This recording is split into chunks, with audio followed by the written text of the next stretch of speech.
idea is you're supposed to start your new year by making some kind of sweeter dessert and share it with your family and friends. And in today's episode of Isha's Kitchen, we're going to celebrate the victory of light and goodness over evil. We're going to celebrate the festival of lights. And let me tell you, my today's recipe is like really millennial. It's like a cross between a modern barfi and a chocolate, and it's so easy and delicious. And wait, why make anything which is not delicious? Not in my opinion. This can be like a really good sweet dish for your festive table, or as a quick fix for a really small gathering which most of us are having in these COVID times. So let me quickly run you through the ingredients and let's move on to this easy and delicious dessert.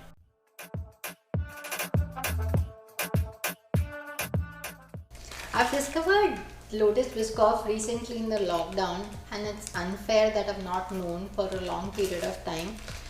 And it's a love affair like no other. Trust me, it's the best cookie or the biscuit. And don't mistake this for comparing it with any other biscuit or cookie in the market. And I think that's enough of me talking. Let's roll the recipe and let's move on. So let me just have a bite of it.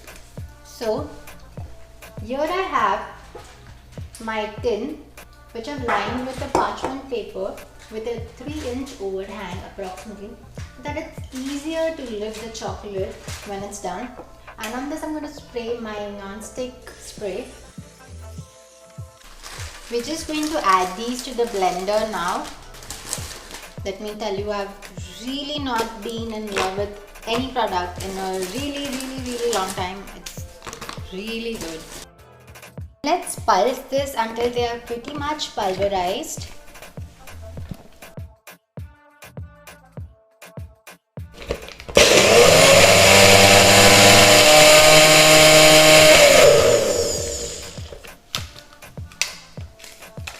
Let's check. That's exactly how I wanted. It's kind of a sandish, crumbly texture. And to this I'm going to add my melted butter. And now let's give this a nice mix.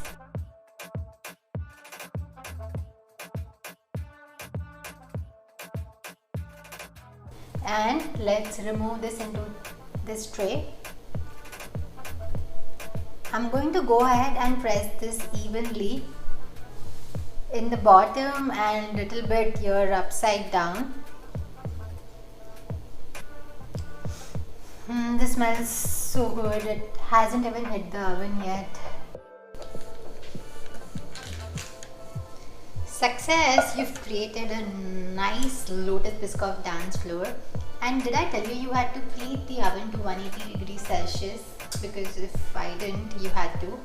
I'm just going to bake this for approximately 8 minutes now.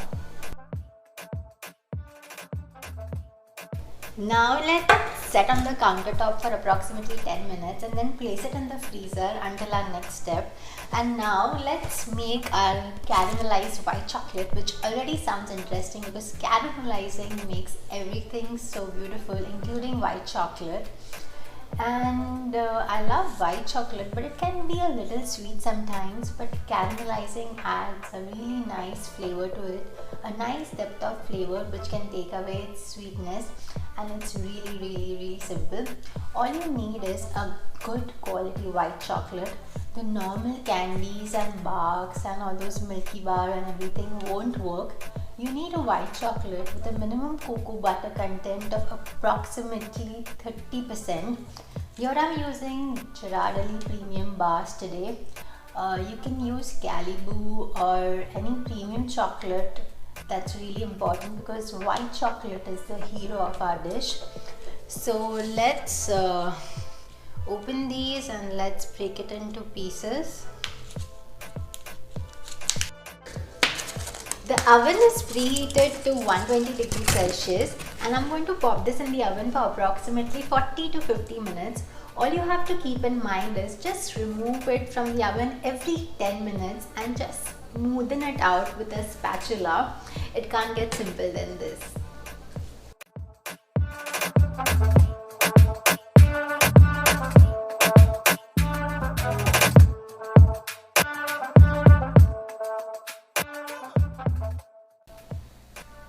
So this is the first 10 minutes.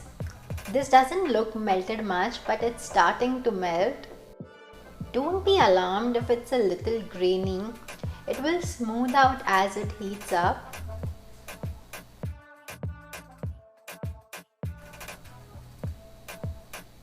So now it almost looks like a paste, but it will get more fluid.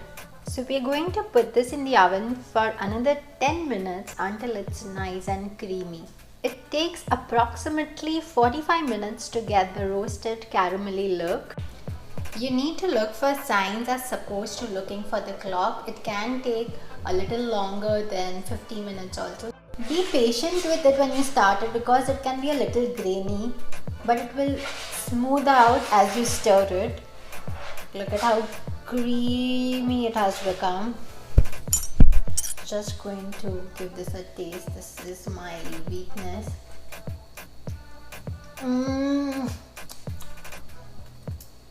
I can't tell you how good this is.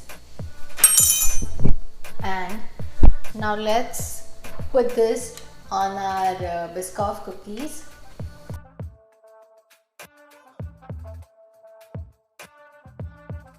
I'm just going to top it with some sea salt. And now I'm going to sprinkle it with some edible flowers. You can use sprinklers, you can use dark chocolate, whatever you like. We are not aiming for uber perfection here. You think aiming for uber taste, we try hard. And now we're going to set this in the freezer for approximately 15-20 minutes or until it sets and the wait is finally over. Hope you enjoyed this approachable recipe and will make this for Diwali. These Biscoff caramelized white chocolate barks. I hope you enjoyed spending time with me. This is Isha Thakkar signing off. Until next time, Happy Diwali!